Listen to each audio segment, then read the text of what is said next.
자, 이제 54쪽에 확인 설명 의무로 들어갑니다. 이제 핵심 중개행위로 들어왔어요. 그래서 그저 54쪽에 확인 설명 의무 1번, 양괄호 1번이 있거든요. 이게 우리 법 제25조 제1항이에요. 읽어드립니다. 개업 공인인계사는 중개를 의뢰받은 경우는 중개가 완성되기 전에 중개 대상물에 대한 법정 사항을 확인하여 이를 당해 중개 대상물에 관한 권리를 취득하고자 하는 중개 의뢰인에게 성실 정확하게 설명하고 토지장 등본 또는 부동산 종합증명서, 등기상 증명서 등 설명의 근거 자료를 제시해야 한다 그랬어요. 자, 이게 확인 설명 의무입니다. 크게 어려운 점이 없네요. 자, 그래서 이제 확인 설명 의무로 들어가는데 중개대상물에 대하여 브리핑할 의무를 얘기합니다. 그래서 핵심 중개행위로 들어왔어요. 그럼 이 확인 설명에 대해서는 일단 다 읽어봤으니까 바로 들어갑니다. 이 토지를 갑이 갖고 계시네요. 이것을 을과 거래하십니다. 이 거래를 A가 소개하고 있는 거예요. 확인 설명 의무거든요. 개업 공인인계사는 중개 의뢰받은 경우는 중개가 완성되기 전이에요. 완성되기 전에 중개 대상물에 대한 정보를 확인하여 이를 취득하고자 하는 중개 의뢰인이에요. 취득하고자 하는 중개 의뢰인에게 성실 정확하게 설명을 하고 엔드예요. 둘 다 하는 겁니다. 설명하고 그 설명의 근거 자료를 제시해야 한다 그랬어요. 이게 확인 설명 의무예요. 자, 그러면 확인 설명 의무의 주체는 누구란 얘기예요? 개공이란 얘기죠. 개공입니다. 그래서 개공사가 부담하는 의무가 분명하고요. 근데 우리는 알고 있죠. 소속 공인인계사 확인 설명할 수 있다 했습니까? 없다 했습니까? 있다 했죠. 근데 소공사가 할 수 있다는 얘기 없잖아요, 지금. 근데 왜 할 수 있다고 해석하느냐? 그 이유는 용어의 정의. 소속 공인인계사로 하면 개공사에게 소속된 공인인계사로서 중개 업무를 수행하거나 개공사의 중개 업무를 보조하는 자. 중개 업무에 들어가는 게 이거죠, 지금. 그래서 소공이 할 수 있다고 해석되고 있고, 소공의 자격정지 사유를 보면 자격정지 사유 그렇게 돼 있죠. 소공이 성실 정확하게 설명하지 않거나 근거자를 제시하지 않는 경우는 자격정지에 처할 수 있다. 이렇게 돼 있어요.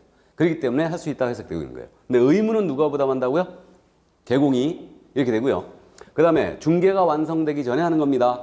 그 다음에 취득 의뢰인에게 하는 거예요. 그리고 설명을 하고 엔드 근거 자료까지 제시해야 돼요. 그럼 이 근거 자료가 뭐냐? 이거는 중개 대상물에 관련된 각종 공부들을 얘기합니다. 그러니까 등기상 증명서, 부동산 종합증명서, 공시법 시간에 공부하죠 이제. 그 다음에 토지장, 지적도, 임야도, 토지용기 확인서 이런 것들 제시하면서 설명하라는 얘기예요. 이거. 그럼 제시까지만 하면 되지 교부할 의무는 있다 없다? 없어요. 그래서 언능 보여주고 집어넣으면 돼요. 그래서 일단 제시까지만 하면 된다. 이게 확인 설명 의무였어요. 그럼 어떤 사항을 설명해야 되느냐 이 문제가 있는데, 자, 확인 설명할 내용 1번에서부터 9번까지 있거든요. 교재. 이거 읽어만 드리고 넘어갑니다. 그냥 뭘 설명해야 되냐면 1번 중개대상물의 종류, 소재, 지번, 지목, 면적, 용도, 구조 및 건축 요도 등 당해 중개사물에 대한 기본적인 사항 설명이 나가야 돼요. 이때는 대장을 제시하면서 설명해야 돼요. 2번 소유권, 전세권, 저당권, 이사권, 임차권 등 중개사물의 권리관계를 설명해야 됩니다. 권리관계 설명할 때는 등기상 증명서 제시해야 돼요. 다음 3번 거래 예정 금액 설명 나가야 되고요. 얼마에 거래할 거냐. 중개 보수 및 실비의 금액과 산출액도 설명 나가야 됩니다. 그 다음에 4번 토지 이용계 공법상 거래 기준 및 이용 제한에 관한 사항 설명해야 돼요. 그러니까 여기는 토지거래 허가구역이다. 허가 미리 받아야 된다. 이런 식으로 설명 나가야 되고, 그 다음에 수도전기, 가스, 소방, 열공급, 승강기 설비, 배수 등 시설물의 상태, 수돗물 잘 나오는지 이런 것들 설명 나가야 되고, 다음에 벽면 도배, 금간내 있는지 설명 나가야 되고, 일조 소음 진동 등의 환경 조건, 일조는 어떤지 설명해야 됩니다. 그 다음에 8번 도로 및 대중교통수단과 연계성, 시정학교 등과의 근접성 등 입지 조건 설명해야 돼요. 그러니까 백화점, 종합의료시설 얼마나 떨어져 있는가 다 설명 나가야 되고, 그 다음에 9번 당해 중개물에 대한 권리를 취득함에 따라 부담할 조세중 및 세율을 설명해야 돼요. 그러니까 취득세, 농어촌 특별세, 세율이 얼마인지 여기까지 설명해야 돼요. 그래서 이게 확인 설명사항이고 나중에 전부 다 암기 들어갈 겁니다. 그래서 확인 설명할 내용은 이거예요. 이 정도. 전속개업공사가 공개할 의무, 공개할 정보도 이거와 아주 비슷해요. 그래서 후일 더 이제 자세하게 들여다보고요. 그럼 설명 내용 그 정도고요. 상태와 관한 자료권이 나오고 있죠. 자, 이겁니다. 그러면 우리 개업공사는 이제 브리핑을 함에 있어서는 물건에 대한 정보를 먼저 조사를 해야 되죠. 조사해야 되는데 확인 설명할 사항을 다 조사하는 거예요. 그래가지고 이제 브리핑을 하는데 확인 설명을 조사함에 있어서 한계가 있더라 이거예요. 예를 들어 단독주택 중개 의뢰받았어요. 그럼 단독주택은 하자 발생 가능성이 굉장히 크거든요. 근데 현장 답사를 갔어요. 조사하러 갔는데 중천장을 새로 싸겠더라 이거예요. 그러면 그런 짐작이 되지 않습니까? 이거 팔려고 물 샜는데 새로 했구나 라는 느낌이 드는데 이거 그럼 한번 뜯어봐라. 물 새는지 한번 보게. 이럴 수는 없는 거예요. 그러니까 이제 이른바 면피권을 줬는데 이게 상태 환원 자료요건이에요. 그래서 개업공사는 이제 확인 설명을 위하여 필요하다고 인정하는 때는 이번엔 쓰는 자가 제일 잘하니까 매도인, 임대인 등 권리 이전 의뢰인이에요. 권리 이전 의뢰인에게 중개대상물의 상태에 관한 자료를 요구할 수 있어요. 이게 상태 자료 요건이에요. 이걸 꼭 요구해야 되는 건 아닙니다. 그러니까 상태 환원 자료를 요구할 수 있습니다. 그러면 이 자료를 주면 이 자료에 따라서 이제 조사 확인한 다음에 브리핑이 나오면 돼요. 근데 자료를 안 주잖아요. 안 주면 이거를 이 사실을 이 취득하고자 하는 의뢰인에게 설명해 줘야 돼요. 내가 물이 셀 것 같아서 자료 요구했는데 불응합니다 하고 설명해야 되고 엔드 확인 설명서가 있거든요. 여기도 기재도 해줘야 돼요. 둘 다 해야 됩니다. 그래야 면피할 수 있어요. 이게 바로 상태 환원 자료권이다. 그 다음에 이제 소유자 등의 확인이란 말 나와 있는데 개업공사는 확인 설명을 위하여 필요하다고 인정하는 때, 그러니까 중개업무 수행을 위하여 필요하다고 인정하면 주민증 이런 것들 제시 요구할 수 있습니다. 이건 개인정보보호법이 시행되기 때문에 이거 제시 요구할 수 있는 근거 자료를 이제 만들어 놓은 거예요. 그래서 주민증 등 제시를 요구할 수 있고요. 자, 그럼 이제 그 다음에 확인 설명서 작성 여부 보존 의무가 나오겠죠. 자, 이것도 가볍게 보고 갑니다. 4번에 있는 내용인데 그게 25조 3항 조문 양괄호 1번이에요. 읽어드립니다. 개업공사는 중개가 완성되어 거래계약서를 작성하는 때는 확인 설명 사항을 법정 서식에 따라 세부 이상을 작성하여 거래양사 쌍방에게 교부하고 그 사본을 3년 동안 보존해야 한다 그랬죠. 그리고 2번, 양괄호 2번. 확인 설명서는 개업공사, 법인의 경우는 대표자를 말하며 법인의 분사함소가 설치되어 있는 경우는 분사함 책임자를 말한다. 이자가 서명 및 날인하되 당해 중개행위한 소공사가 있는 경우는 소속공사가 함께 서명 및 날인해야 한다 그랬어요. 자, 그럼 확인 설명 의무는 바로 이거예요. 바로 이거였고 이제 중개가 완성이 됐잖아요. 그럼 확인 설명서를 작성하여 교부하랍니다. 그래서 핵심 중개행위 두 번째가 나왔어요. 그래서 자신이 소개한 물건에 대한 거래가 완성이 되면 확인 설명서, 설명했던 내용을 문서로 작성해야 돼요. 이 문서를 확인 설명서라고 하고 이 문서를 작성하여 이번엔 쌍방에 주는 거예요. 설명은 취득 의뢰인한테만 했죠. 근데 확인 설명서 교부는 이전 의뢰인한테도 해야 됩니다. 쌍방 모두 해주고 한 분은 보관하래요. 몇 년? 3년 보관해야 돼요. 그리고 작성된 확인 설명서 서명 및 날인은 하라는 얘기입니다. 자, 그러면 확인 설명서 작성 의무의 주체. 작성 의무는 누가 부담하느냐? 개업공인중개사는 이렇게 출발했죠. 그러니까 개업공사가 부담하는 의무예요. 근데 역시 이 행위를 설명서를 누구도 쓸 수 있다고요? 소속 공인중개사. 그래서 우리 소공사는 이걸 작성할 수 있습니다. 보조는 작성할 수 없어요. 이게. 그러면 이거 언제 작성하라고 그러냐? 중개가 완성되어 거래계약서 작성할 때 작성하래요. 그럼 계약서 쓸 때 확인 설명서 역시 같이 작성합니다. 근데 실무적으로는요. 계약을 체결하는 날은 정신 하나도 없거든요. 그러니까 다 미리 써놓습니다. 그래서 컴퓨터 입력 쫙 해놓고 계약서 쓰면서 이제 출력을 해갖고 도장 꽝꽝 찍고 교부를 하죠. 그래서 일단 이때 계약 작성할 때 이론적으로 작성하게 돼 있고요. 그 다음에 이거 법정 서식이 있어요. 확인 설명 서식이 있고요. 물건의 종류에 따라 4가지가 있습니다. 4가지가 있고 이거 서식에 작성하는데 몇 부 이상을 작성하는 게 맞다고요? 3부 이상이에요. 왜 그러냐면 쌍방 모두에게 주고 한 분은 보관해야 되거든요. 그러니까 3부 이상을 작성하여 거래당사 쌍방 모두에게 주는 겁니다. 쌍방 교부한 다음에 한 분은 보관하셔야 돼요. 보관은 몇 년 하라고요? 3년. 자, 서류 보관 두 번째 등장했어요. 지난주에 우리가 전속중개계약서 있잖아요. 전속중개계약서 3년 보존하라고 그랬죠. 기억나요? 전속중개계약서는 3년 보관하셔야 됩니다. 그 다음에 확인설명서도 몇 년? 3년 보관해야 돼요. 자, 다음에 작성된 확인설명서에는 서명 및 날인을 해주는 겁니다. 자, 여기서 이제 서명 및 날인이잖아요. 그럼 서명 및 날이니까 이거 엔드란 얘기네요. 그러면 이름을 쓰고 도장을 찍으란 얘기죠. 이거 이 얘기예요. 자필하고 도장 찍어야 돼요. 이게 그러니까 서명만 하거나 날인만 하면 위법합니다. 그러니까 서명 및 날인이다. 이거 그럼 누가 해야 되느냐? 개업공사는 당연히 서명 및 날인해야 돼요. 법인의 주된 사무소에 써졌다면은 이땐 대표자가 해야 되고 계곡란에. 그 다음에 분사무소에 써졌다면 분사무 책임자가 해야 됩니다. 책임자가 여기다 대고 서명 및 날인 해줘야 되고. 엔드 누구도 더 해야 되느냐? 중개 행위를 한 우리 소속 공인사. 이자는 개업공사와 함께 서명 및 날인을 같이 해주셔야 됩니다. 모든 소공이 하는 거 아니에요. 그럼 중개인이 했다는 얘기는 소속공사가 확인 설명했다든가 설명서를 작성했다든가 그러면 책임 소재 분명히 하기 위해서 우리 소공사랑 함께 서명 및 날인을 해주는 겁니다. 일단 여기까지. 그래서 요게 바로 이제 확인 설명서 작성 교부 보존에 관한 의무였는데 여기서 참고로 지금 서명 및 날인이라고 그랬잖아요. 그럼 우리가 컴퓨터로 일을 한다고 그랬어요. 그러면 컴퓨터로 일하는데 확인 설명서를 출력을 할 때 일단은 이름을 거기다 입력을 해가지고 개업공사의 성명을 입력해갖고 출력해버린 거예요. 그럼 이름이 인쇄돼서 나오겠죠. 그러면 인쇄된 이름입니다. 그래서 인쇄된 이름으로 나왔어요. 인쇄된 이름에 도장만 찍었다. 이걸 뭐라고 하냐면 기명날인이라고 해요. 이 기명이란 말이 기록할 기자예요. 이게 기명날인. 기명날인. 그러니까 인쇄된 이름에 도장만 찍는 행위는 이건 위법이 아니냐. 위법이에요. 이렇게 하면 안 됩니다. 이거는 그러니까 이렇게 기명이 돼 있잖아요. 인쇄된 이름이 있잖아요. 그럼 거기다 대고 일단 사인을 하고 도장을 찍으면 될 거예요. 그럼 서명 및 날인이 된 거예요. 그래서 실무적으로 확인 설명서 출력할 때 개공의 성명란은 비워둔 채로 출력합니다. 그래가지고 거기다가 이름 쓰고 도장을 찍어요. 당사자는 이름을 입력해요. 계약 당사자 이름을 입력하고 출력하는데 실무적으로 계약 당사자도 거기다 자필하게 해요. 그리고 도장을 찍습니다. 일단. 그래서 우리는 이게 서명 및 날인이다. 그러니까 자필하고 도장 찍으라는 얘기예요. 왜 그랬냐면요. 이게 기명날인이 유효하다고 해버리면 우리 중개보조원이 말이에요. 계곡에 도장을 갖고 막 찍어대더라 이거예요. 그래갖고 자필하고 도장을 찍어줘야 됩니다. 그래갖고 감독 나올 때 있잖아요. 등록과정에서 서류 보장하거든요. 서류 보장할 때 서류 쭉 넘기면서 서명한 거 있죠 이거. 이거 봐요. 필체 같은가. 이거 봅니다. 그러니까 일단은 자필하고 도장을 찍어야 된다. 무슨 뜻인지 아시겠죠? 그래서 이제 이게 서명 및 날인이다. 이게. 자, 그럼 확인 설명서 작성 교부 보존 의무까지 다 봤어요. 그래서 이게 핵심 중에 이제 두 번째를 봤고 이제 거래계약서 작성에 관한 의무로 넘어갑니다. 거래계약서.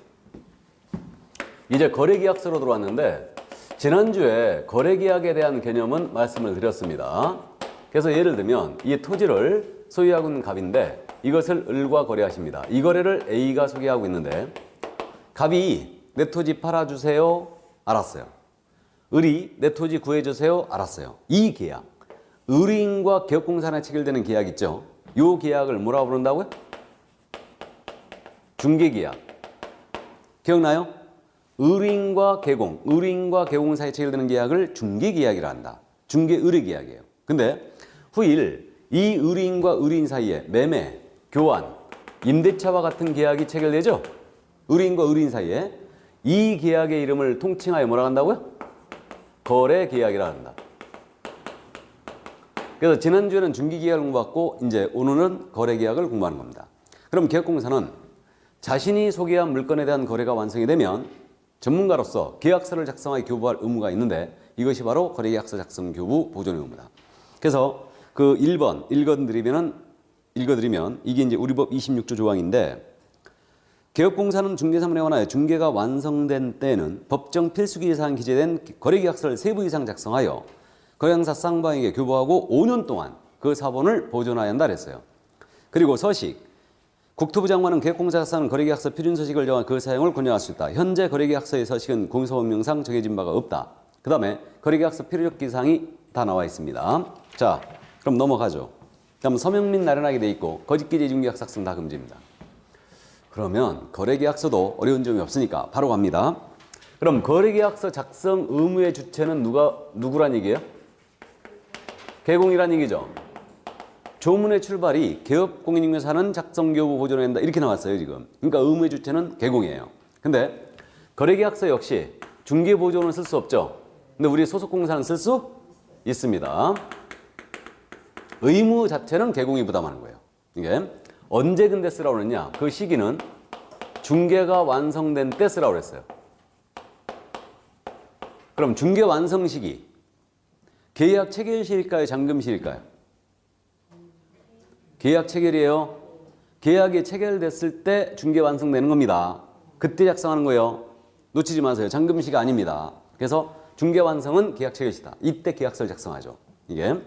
그 다음에 이거 법정 서식이 있느냐의 문제. 서식 없다고 그랬죠. 다만 어떤 규칙이 있느냐. 우리 국토교통부 장관은 거래계약서에 표지되는 서식을 정하여 그 사용을 권장할 수 있다 이랬어요. 이 규정만 있어요. 그래서 현재 표준 서식이 정해진 바가 없다는 얘기죠, 이거. 그럼 거래계약서는 중개 완성의 문서로서 아주 중요한 문서인데 왜 우리 법령상 서식이 없을까? 왜?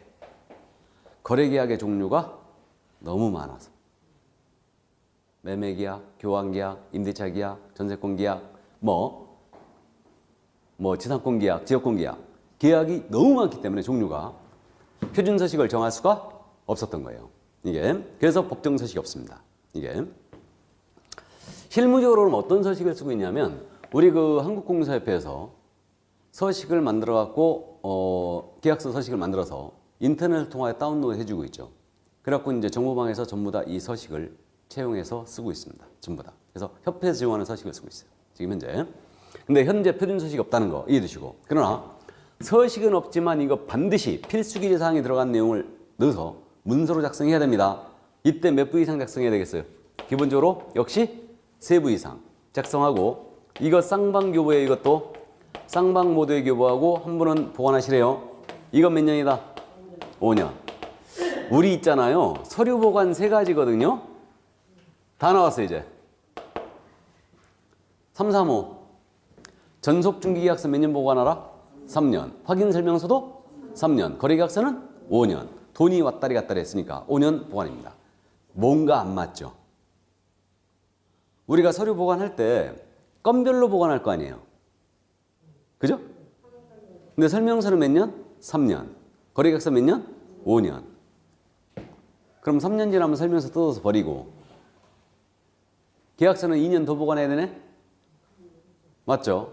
뭔가 맞지 않습니다, 일단. 그래서 어쨌든 좋아요. 그래서 거래계약서는 5년 보존이다. 이 점 기억을 해두시고 이게. 그 다음 작성된 거래계약서 여기다가 작성하면서 거래계약서 거래금액을 거짓 기재하면 안 되겠죠? 허위로 기재하면 안 돼요. 그러니까 다운 계약서, 업 계약서 안 된다는 얘기예요. 서로 다른 이 이상 계약서 다 안 됩니다. 이중 계약서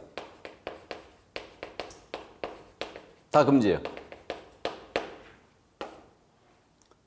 그래서 다운 계약서는 양도소득세를 매도인이 덜 내기 위해서 다운을 쓰는 거죠. 업 계약서가 있거든요. 오히려 금액을 높이는 거예요. 실거래 금액이 4억이었는데 5억으로 쓴다든가 이게 업 계약서죠. 업 계약서는 언제 쓸 것 같아요? 어떨 때?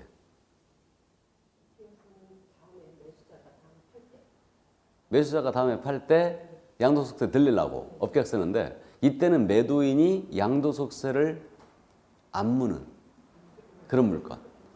우리 주택 같은 경우는 보유기한이 몇 년이면 양도소득세 안 무나요? 2년이죠. 그래서 3년에서 2년으로 줄여놨죠. 그러니까 2년 보유하게 되면 주택은 이제 양도소득세가 없어요. 그때 이제 매수인 쪽에서 업계약서를 요구하죠. 일단.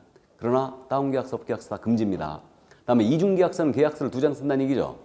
그래서 이제 물론 양도소득세 이제 탈세를 하기 위해서 일단은 이중계약서 이제 그걸 이제 써왔었는데 요즘은 실무에서 이중계약서는 절대 안 씁니다. 계약서 절대 2장 안 써요. 절대 안 씁니다. 이거 왜? 나중에 꼭 사고 나거든. 이게. 그러니까 어쨌든 거짓기재 이중계약서 다 금지입니다. 그 다음에 이제 요 작성된 거래계약서는 서명 및 날인을 해주는 거예요. 그래서 이게 서명 및 날인은 확인설명서의 서명 및 날인과 똑같습니다. 그래서 개공은 당연히 서명 및 날인을 해줘야 되고요. 여기에 더하여 우리 중개 행위를 한 우리 소공 있죠? 중개 행위한 소공도 서명 및 날인을 해주셔야 됩니다. 이게 그래서 중개 행위한 소속공사도 서명 및 날인을 해줘야 된다. 모든 소공이 아니죠. 그래서 말이에요. 여기서 미리 이제 치고 가는데 우리 서명도 하고 날인도 할 서류 있죠. 서명 및 날인 서류 2가지거든요. 다 나왔어요. 확인설명서와 거래계약서만 서명 및 날인이에요. 나머지는 그럼 다 뭐예요? 서명 또는 날인이에요. 다시 확인설명서와 거래계약서만 서명 및 날인입니다. 나머지는 서명 또는 날인이에요. 다. 그래서 일단 그 정도 감 잡고요. 이게. 자, 그러면 이제 거래계약서 여기까지 이제 다 봤는데 거래계약서 필요적 기사항은 후일 더 하도록 하겠습니다. 일단 그 정도 감만 잡아두시고 이게. 그러면 핵심 중개행위 세 가지 다 했어요. 확인 설명, 확인 설명서 작성, 거래계약서의 작성. 이제 세 가지를 다 한 겁니다. 그럼 이제 56쪽에 손해배상 책임과 보증 설정 의무가 나오겠죠. 자, 이걸 보겠습니다. 그래서 이제 손해배상에 대한 규정을 우리 법에 직접 두고 있거든요. 우리 법 30조에서 직접 두고 있는데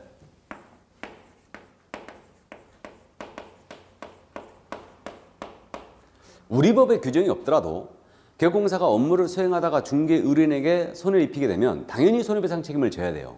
그래서 그때는 우리 법의 규정이 없기 때문에 민법에 따라 책임을 집니다. 그러니까 우리 중개 분야의 민법이 보충제로 적용되고 있거든요.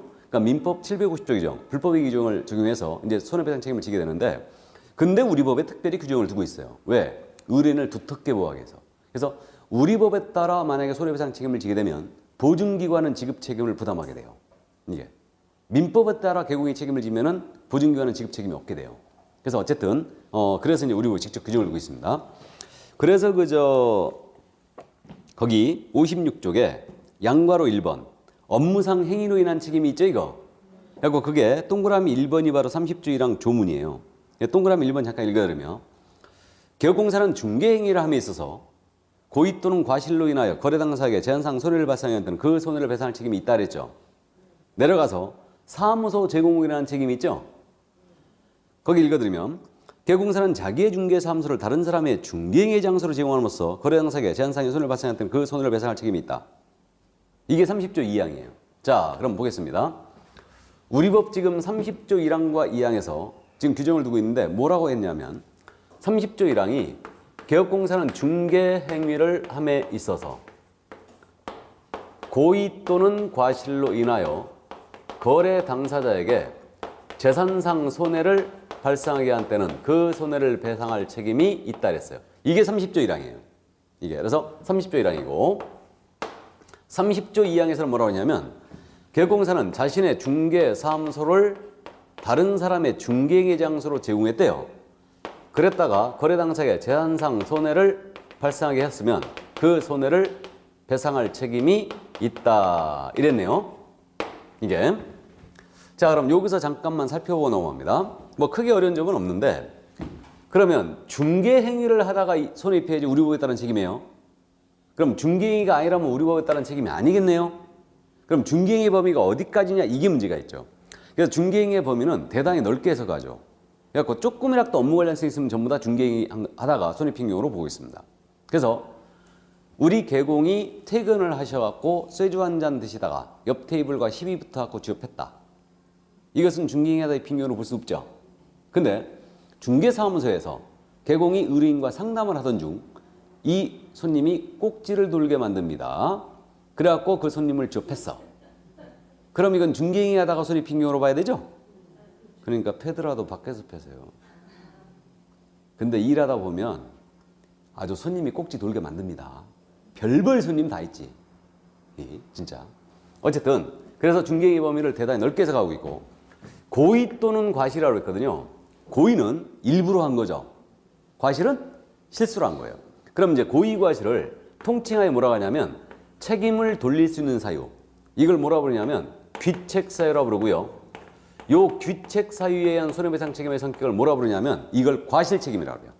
이것을 그러니까 30조 1항은 개업공사의 과실 책임을 규정한 것입니다. 30조 1항은 고의 과실이 있어야 돼요. 그럼으로써 이제 재산상 손해 입히게 되면 그 손해를 배상할 책임이 있죠. 이게 그러면 우리 법에서는 계속 지금 재산상 손해를 배상할 책임이 있다. 재산상 손해를 배상할 책임이 있다 그랬죠? 그러면 거래 당사자가 의뢰인이 말이에요. 정신적 손해 입었대요. 정신적 손해. 정신적 손해 우리 법에 따른 책임을 져야 안 져요? 안 집니다. 정신적 손해배상금을 뭐라고 하느냐 실무에서 이게 위자료라고 그래요. 이것을 그러면 정신적 손해배상금은 우리 법에 따른 책임이 없는데 중개 분야의 민법이 보충적으로 적용되고 있거든요. 그러니까 정신적 손해 입은 당사자는요 민법에 따라 청구하면 돼요. 그러니까 결국은 개업공사는 우리 법에 따라서는 재산상 손해배상 책임만 지지만 민법에 따라서는 정신적 손해배상 책임도 있기 때문에 전손해배상이에요. 일단 그래서 우리 법은 어쨌든 재산상 손해하나 배상 책임이 있습니다. 이렇게 되고요. 다음 그러면 30조랑 이제 과실 책임을 규정한 거고 30조 2항 사무소 제공했다가 의뢰인에게 손해 입혔다. 그때도 손해배상 책임이 있습니다. 그럼 이건 간단하게 이거 아니겠습니까? 이게 중개사무소인데 A의 사무소였거든요. 이 사무소에서 갑과 을 간의 거래가 있었던 거예요. 이 거래를 A가 소개한 게 아니고 다른 사람 B가 와서 거래를 시켰던 거예요. 그랬다가 당사자인 갑과 을이 손해 입었잖아요. 그럼 A는 손해배상 책임이 있다는 얘기죠. 왜 그랬을까? 이거는요. 갑과 을은 이 사무소에서 거래했다는 신뢰를 했죠. 그러니까 네가 책임져라 이거예요. 이게 원래는 왜 이 규정이 들어왔냐면 무등록업자 있죠. 무등록업자에게 개공이 사무소를 제공한 거예요. 그래가지고 거래 입었으면 얘는 도망가잖아 지금. 그러니까 네가 책임져라 이거예요. 그래서 사무소 제공이라는 책임이 이겁니다 바로. 그래서 이 다른 사람의 범주를 현재는 무등록업자뿐만 아니고 인근 개공사 다 포함해요. 그러니까 어쨌든 A를 지휘한 자가 와서 거래시켰다가 이 사무소에 사고 나면 결국은 A는 책임을 져야 됩니다. 그럼 이때는 A에게 고의과실을 요구해야 하네요 지금. 안 하죠. 사무소 이용했다 손해보면 그냥 책임 있는 거죠. 그럼 고의과실 요구 안 해요. 그래서 이것은 고의과실을 요구하지 않기 때문에 이것을 뭐라고 하냐면 무과실 책임이라고 해요. 그럼 무과실 책임이란 말은 무조건적으로 책임진다는 이게 이거 그 얘기입니다. 그래서 무과실 책임 얘기는. 그래서 이제 이 정도 값만 잡아두시고 역시 재산상 손해와 배상 책임이 있을 뿐입니다. 자 여기까지. 그러면 이렇게 이제 손해배상 책임을 지게 됐는데 뭐 입증 책임, 소멸시효 이런 것들은 나중에 하기로 하고요. 이러한 책임을 지게 됐는데 돈 없다 오리발을 확 내밉니다. 그럼 의뢰인이 피해를 입지 않습니까? 그러니까 피해를 입으니까 이제 우리 개공사는 이 손해배상 책임을 보장하기 위하여 보증을 설정하게 돼 있죠. 보증을 세우라는 얘기라고 그랬죠 이거. 그래서 보증을 설정하는 겁니다. 그럼 역시 이것은 의무예요 선택이에요? 의무예요. 그래서 보증보험 공제에 가입하는 공탁을 해야 합니다. 손해배상 책임을 보장하기 위해서. 의무예요 이거는.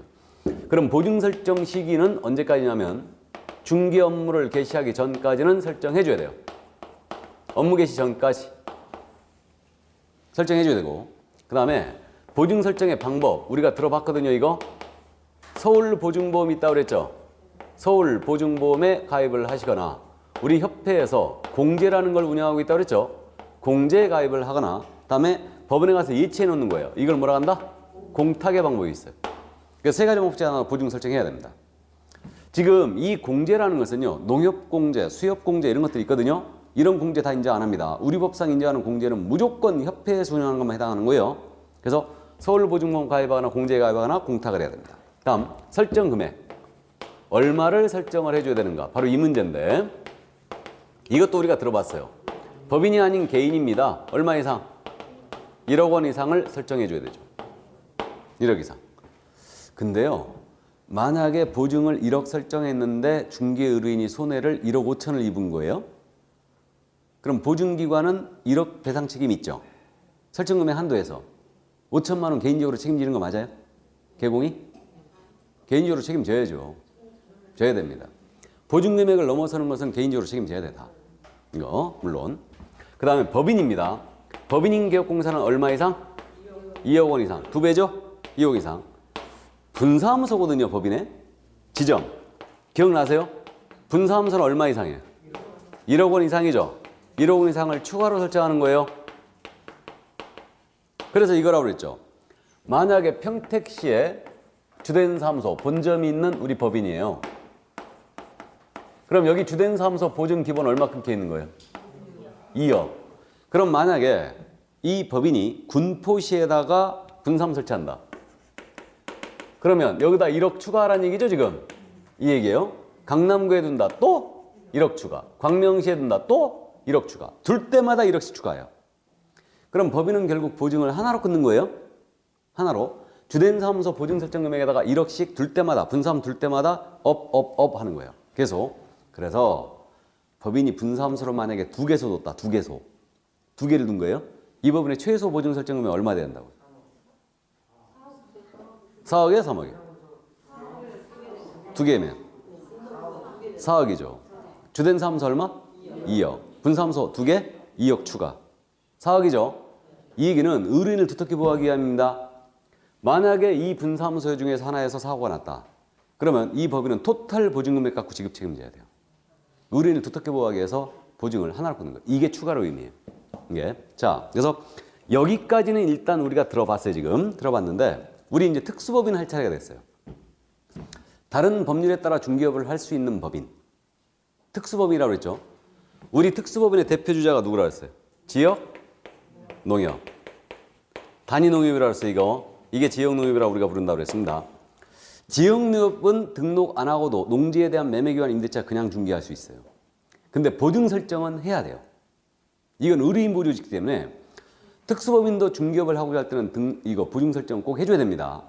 해줘야 되는데 지역농협은 얼마 이상이냐? 얘 원래 법인 맞죠? 그러니까 2억 이상이 돼야 될 거예요.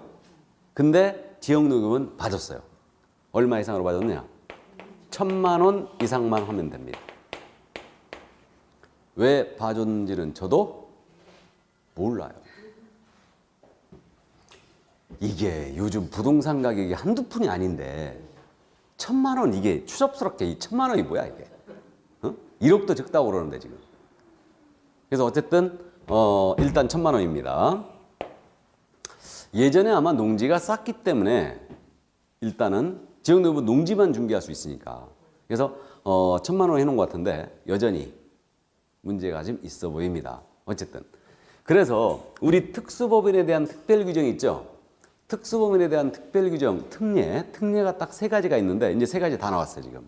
잠깐 정리해 보면 특수법인은 법인의 등록 기준을 등록을 하더라도 적용한다 안 한다?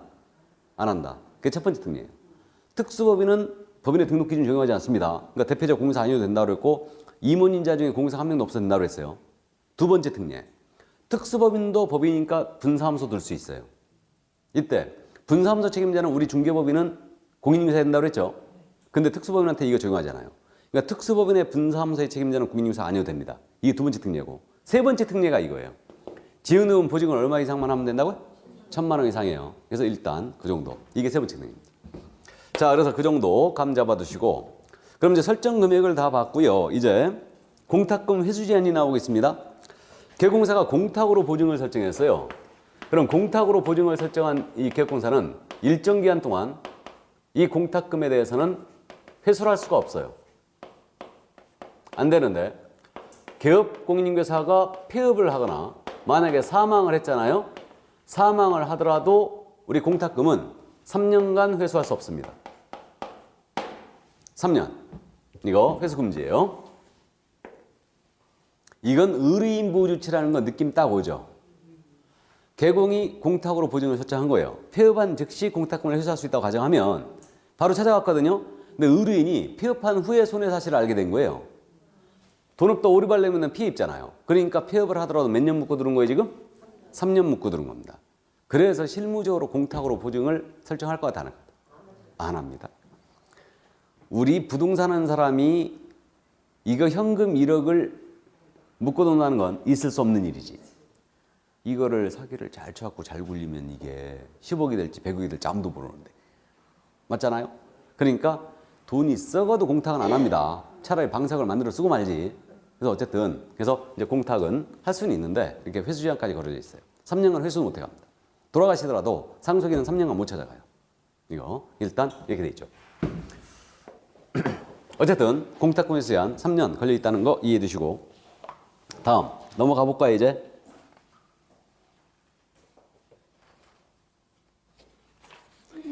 보증의 변경과 재설정이란 말이 나와 있는데요. 중간에 보증을 바꾸는 것을 보증의 변경이라고 그래요. 가볍게 이해만 해주세요. 그래서 보증을 변경코자 한 자는 이미 설정한 보증의 효력이 있는 기간 중에 다른 보증 설정할 신고 들어가야 돼요. 그러니까 보증 변경할 수 있어요. 대신 이미 설정한 보증의 효력이 있는 기간 중에 변경해야 됩니다. 그러니까 먼저 설정한 보증을 해지를 하고 설정하면 안 돼요. 이제 그건 나중에 하기로 하고 보증 기간이 그럼 만료됐어요. 다시 설정해야 되죠? 그럼 이때는 기간이 만료된 날까지 만료일까지 보증을 다시 설정해야 됩니다. 우리 세금 같은 거 있죠?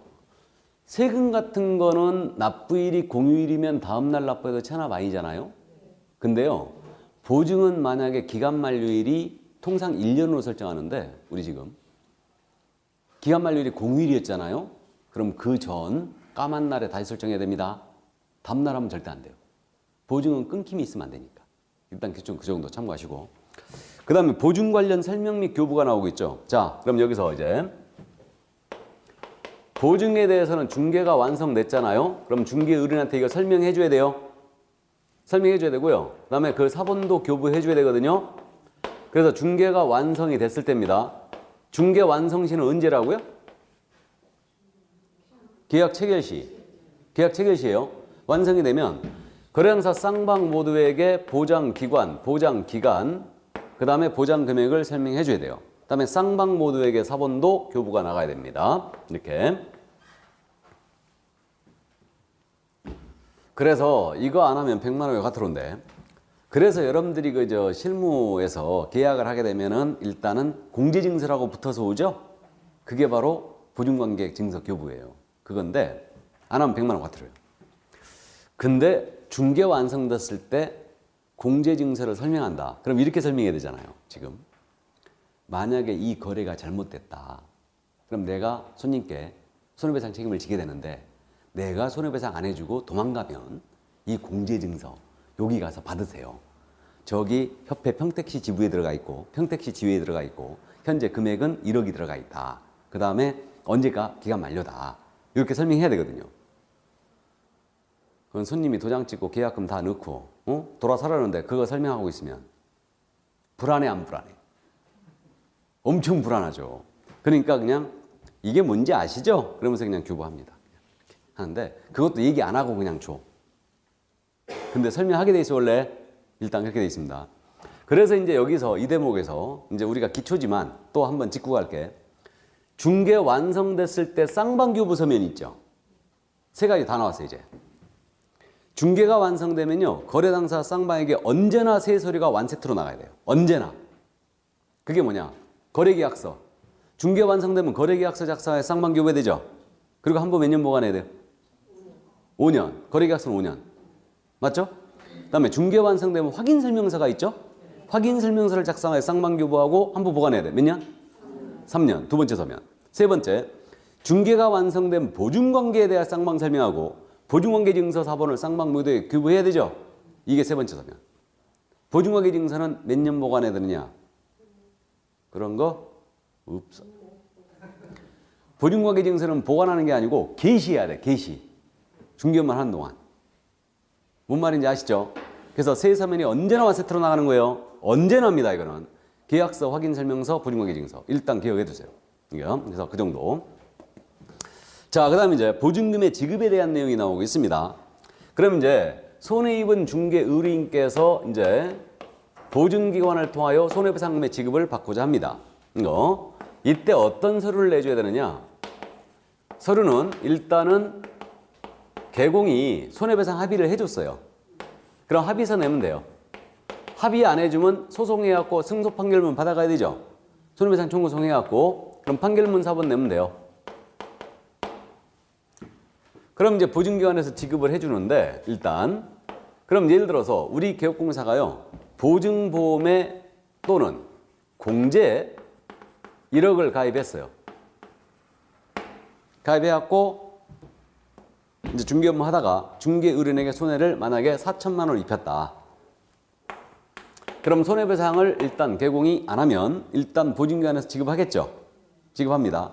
이 지급한 금액을 보증기관은 우리 개업공사한테 그대로 다시 청구할까요? 안 할까요? 청구합니다. 청구합니다. 이것을 뭐라고 하냐면 이것을 구상권이라고 그래요. 보증인이 대신 채무자를 대신하여 배상을 했잖아요. 그러면 다시 그 금액을 청구할 수 있는데 이것을 구상권이라 합니다. 구상해요. 그러니까 이거는 무늬만 보험이란 얘기예요. 자동차 보험 같다고 오해하면 절대 안 됩니다. 이거 우리 자동차 사고 같은 경우는 이거 나중에 보험료만 할증되지 자동차 보험사가 물어준 그 금액 나한테 청구 안 들어오죠? 이게 근데요 이거는 보증을 서준 거예요. 그러니까 그대로 구상 들어오는 겁니다. 이게 보증인이 대신 배상하면 그 주채무자한테 다시 청구하잖아요. 그죠? 그러니까 여기 보증보험이라는 것은 우리 순수한 보험의 의미가 아니에요. 보증을 서주는 회사일 뿐이에요. 그래서 현재 그 서울보증보험 같은 경우는 이제 1억을 가입하잖아요. 1억 가입하면 연간, 1억 가입했을 때 연간 얼마 내냐면 11만 원이에요. 이걸 내고요. 우리 협회 공제 가입하잖아요. 그럼 회원 가입비가 따로 있는데 50만 원이 따로 있어요. 따로 있는데 공제 가입을 1억을 하게 되면 공제는 19만 8천 원이에요. 연간. 훨씬 비싸죠. 이렇게 되는데 그래서 요 돈은 보험료, 순수한 보험료가 아니에요. 이건 순수한 보험료가 아니고 사실은 보증을 서준 대가, 보증 수수료일 뿐이에요. 사실은 이거는. 1년간 보증을 서줬기 때문에 내는 돈이에요. 이거는. 뭔 말인지 이해되세요? 그러니까 자동차 보험 갖다 오해하면 절대 안 됩니다.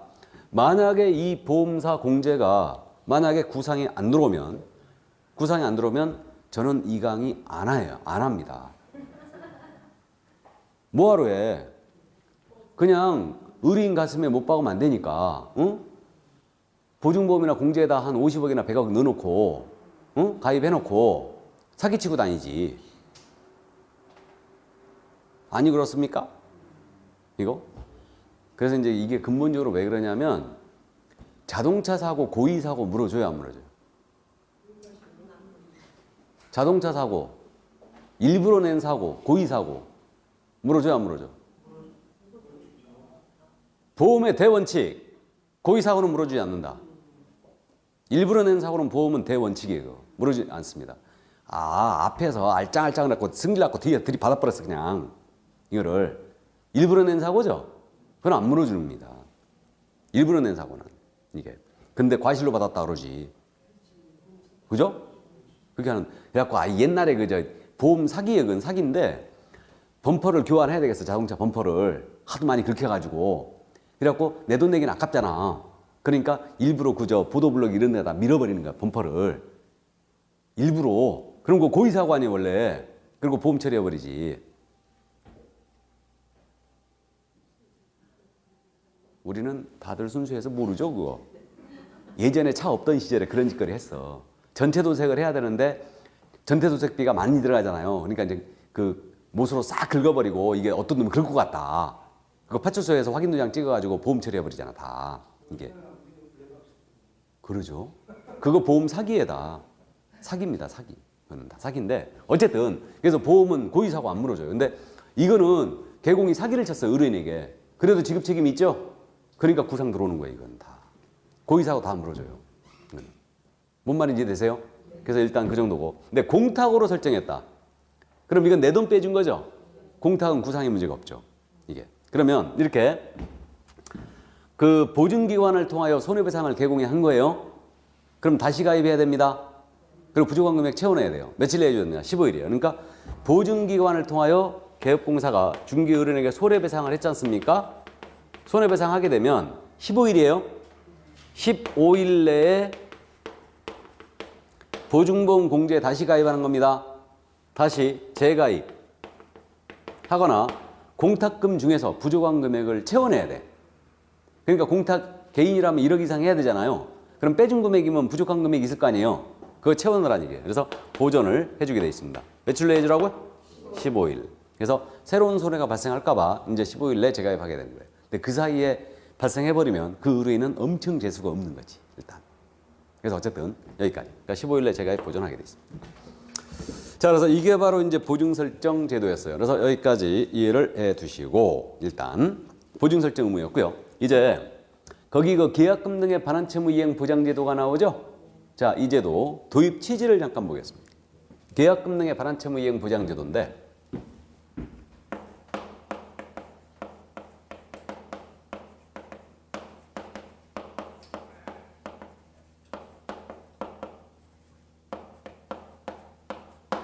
이 제도가 도입된 취지가 뭐냐면 이거예요. 의뢰인갑이 을과 부동산에 대한 거래하시는 거예요.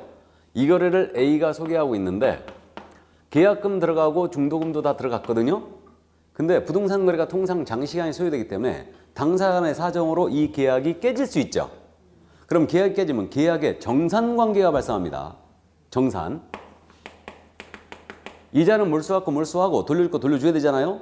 이거. 근데 이자가 안 돌리고 도망가 버리는 거예요. 그럼 이제 사고가 발생하는 거죠. 나아가 이자가 남의 부동산 팔아치우고 도망가는 겁니다. 사기 사건이 터졌어요. 이거. 그래서 이러한 계약 해제, 사고에 대비해서 계약금, 중도금, 잔금을 개업공인중개사 또는 제3자에게 예치를 해놨다가 이런 사태가 벌어지면은 바로 정산하고 끝내자. 이것을 권고할 수 있는 제도. 이것이 바로 계약금 등에 관한 채무 이행 보장 제도예요. 그럼 이 제도는 거래 사고를 대비하는 아주 좋은 제도인 것 같죠? 제3자에게 예치 딱 해놨다가 이런 사태 벌어지면 바로 돌려주고 끝내자 이거거든요. 그래서 이거 거래 사고를 대비하는 사전적 예방 제도임이 분명하잖아요, 지금. 그래서 거래 사고 대비하는 사전적 예방 제도임을 알 수 있고, 이거 갑한테 유리한 것 같아요, 을한테 유리한 것 같아요? 네? 을한테 유리한 제도죠. 계약 파기됐을 때 바로 돌려주고 끝내자 이 얘기죠, 지금. 그러니까 을한테 유리한, 그러니까 취득의뢰인한테 유리한 제도예요, 이자에게. 그래서 거래 사고를 대비하는 아주 좋은 제도입니다. 미국에서 사용하는 에스크로 제도와 비슷한 제도예요, 이거. 그래서 일단 우리 부동산 실태와 거래 실태와 잘 안 맞기 때문에 타협점에서 권고할 수 있는 제도로 들어왔어요. 그래서 이제 조문 읽어드리면 금방 느낌이 딱 오십니다. 그래서 이제 계약금 등의 반환 채무 이행 보장도 예치 권고 58종 맨 밑에 그렇게 돼 있는데 그게 31조 1항 조문입니다. 읽어드리면 개업공사는 거래 안전을 보장하기 위하여 필요하다고 인정하는 때는 거래계약의 이행이 완료될 때까지 계약금, 중도금, 잔금 이것을 계약금 등이라고 해요. 이것을 개업공사 또는 대통령 영의정하는 자의 명의로 금융기관, 공제사업을 하는 자, 신탁업자 등에 예치하도록 거래항사에게 권고할 수 있다. 자, 보겠습니다. 그러면 예치 권고를 거래 안전이 위협되면 해야 된다, 할 수 있다? 할 수 있다. 예치해라 하고 권고할 수 있다요. 이거 그럼 개공의 의무예요, 아니에요? 의무 아니란 얘기네. 근데 우리가 지금 의무편 나오고 있잖아요. 그죠? 근데 왜 의무편에 실어놨느냐? 달리 넣을 데가 없어서. 그래서 여기다 실어놓은 거예요. 이건 의무 아닙니다. 그럼 이제 예치할 때 누구 명의로 예치할 수 있느냐? 이 문제가 있고요. 예치 명의자. 예치 명의자가 언급이 됐죠. 예치 명의 개공의 명의로 예치할 수 있네요. 또는 대통령 영의정하는 자 명의로 예치할 수 있고요. 그다음에 예치 기한은 언제까지였냐면 거래계약의 이행이 완료될 때까지. 그다음에 예치 대상은 뭐였냐면 계약금, 중도금, 잔금. 이것을 뭐라 불렀어요? 계약금 등이라 불렀죠. 이거를 잔금도 예치할 수 있어요, 당연히. 잔금 치렀는데 등기서류 교부를 한 달 뒤에 하기로 했다. 사고에 대비해서 예치해 놓을 수 있겠죠. 그다음에 어디다 예치할 수 있느냐? 예치 기관은 금융기관에 예치할 수 있죠. 돈이니까. 그다음에 공제사업자에게도 예치할 수 있거든요. 그럼 지금 우리 법에서 얘기하는 공제라는 건 무조건 협회뿐이에요, 지금. 공제사업자라는 것은 협회를 얘기하죠, 그럼. 공제사업자에게 예치할 수 있고, 그다음에 신탁업자에게도 예치할 수 있어요. 요 신탁업자는 부동산의 유가지권을 맡아서 관리해주는 회사거든요. 여기 예치할 수 있습니다. 그 외의 기관도 돼요. 채신관서 같은 데 있죠. 여기는 금융업무 하고 있죠. 우체국. 그런 데가 이제 될 수 있죠. 그래서 이 정도. 그래서 31조이라 이렇게 되어 있는 거 아니에요. 개공사는 거래 안전을 위해 필요하다고 인정할 때는 자기 또는 대통령 영의정하는 자의 명의로 계약금, 중도금, 잔금을 거래계약의 이행이 완료될 때까지 금융기관, 공제사업자, 신탁업자에게 예치할 것을 권고할 수 있다. 권고했거든요. 당사자가 노후해버렸어요. 그럼 끝이죠, 그냥. 끝입니다, 이거. 그래서 이렇게 되고요. 그러면 우리 법은 개공을 믿는 것 같아, 안 믿는 것 같아요? 안 믿는 것 같다. 그러니까 이거 대통령 영의정하는 자의 명의로 예치하는 경우는 이런 의무가 없는데 개공이 자신의 명의로 계약금 등을 이제 예치하게 되는 거예요. 그럼 이때는 이제 개공은 의무가 있죠. 이 개공의 명의로 예치하는 경우의 특칙, 의무예요. 개공은 일단 자신의 명의로 예치하잖아요. 그럼 당사자와 거래 안전을 위한 약정 맺으래요. 이게 거래 안전 약정이라고 그랬는데 이게 예치 수수료 얼마를 할 거면 인출방법 어떻게 할 건지 이런 거 맺으라고 그랬고, 그 다음에 자신의 예치금과 분리하여 관리라는 거였어요. 그러니까 자기 명의로 예치하게 되는데 우리가 실무적으로 중개사무소 경비통장 있잖아요. 이걸 별도로 운영을 합니다. 경비통장을. 그런데도 섞어버리지 말란 얘기예요. 별도 관리해 주란 얘기고, 거래 당사 동의 없이는 인출할 수도 없다 이렇게 돼 있어요. 나아가 이거 떼먹고 도망갈까 봐 말이에요. 예치 금액에 해당하는 금액으로 보증까지 설정해야 돼요. 보증보험, 공제, 공탁의 방법으로 보증까지 설정하여 그 증서 사본을 당사자에게 교부까지 해주라고 그랬어요. 얼마나 못 믿는지 아시겠죠, 이거? 떼먹고 도망갈까 봐. 뒤로 와서 예치 공고 한다, 안 한다? 안 합니다. 이거. 그래서 이제 일단 개공은 이런 의무를 부담해요. 자기 명의로 예치하게 되면. 이게. 그래서 이렇게 되고, 그래서 이게 이제 이 아주 사전적 예방제도로서 아주 좋은 제도예요. 선진적인 제도인데 이게 우리 부동산 거래 실태 안 맞기 때문에 잘 안 쓰입니다. 왜 안 쓰느냐? 생각을 해보면 이게 그저 이 갑은 계약금이나 중도금 받아갖고 다른 데 또 투자하고 있잖아요. 맞죠? 근데 이체해 놓는다는 거는 우리와 잘 안 맞아요.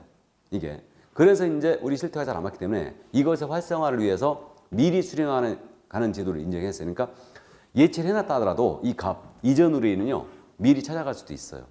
대신 보증서 끊어와야 돼요. 얘는. 그리고 보증서 주고서 미리 찾아갈 수도 있는데 사전 수령할 수 있다는 얘기예요. 근데도 이제 잘 안 쓰이는 제도입니다. 근데 실무적으로 이런 제도가 있다는 걸 이제 나중에 참고해 두시고, 나중에 이제 조건부 거래 있잖아요. 조건부 거래. 조건부 거래라 하는 것은 대표적으로 토지 거래 허가군에 토지를 거래한다. 그럼 토지 거래 허가를 못 받았게 되면 계약이 무효가 되거든요. 무효가 되는데 이때 이제 뭐 매도인 쪽이나 이쪽이 아주 뺀돌뺀돌하게 생겼다. 나중에 이놈아가 계약 무효가 됐을 때 받은 대금을 안 돌려줄 것 같다. 그렇게 생겼으면 일단은 예체해라고 공고할 수도 있죠. 내가 계약 이거 허가 받을 때까지는 내가 갖고 있을게요. 허가 받으면 즉시 지급하는 걸로 그렇게 할게요. 이렇게 사용할 수도 있다는 얘기죠. 맞죠? 보증 같은 건데 끊어야 되죠. 그죠? 그냥 몰래 하면 되지. 그냥 돈 들여가지고 뭐하러 끊어. 그냥 안 그래요? 네, 그래서 어쨌든 그 정도 이런 제도가 있다는 거 이해만 해두시기 바랍니다. 자, 그래서 계약금 능력 반환채무 이행 보장제도로 받고 금주 얘기가 나오고 있죠. 이제 우리 법 33조인데 이건 좀 쉬었다 할까요? 네, 좀 쉬었다 하죠.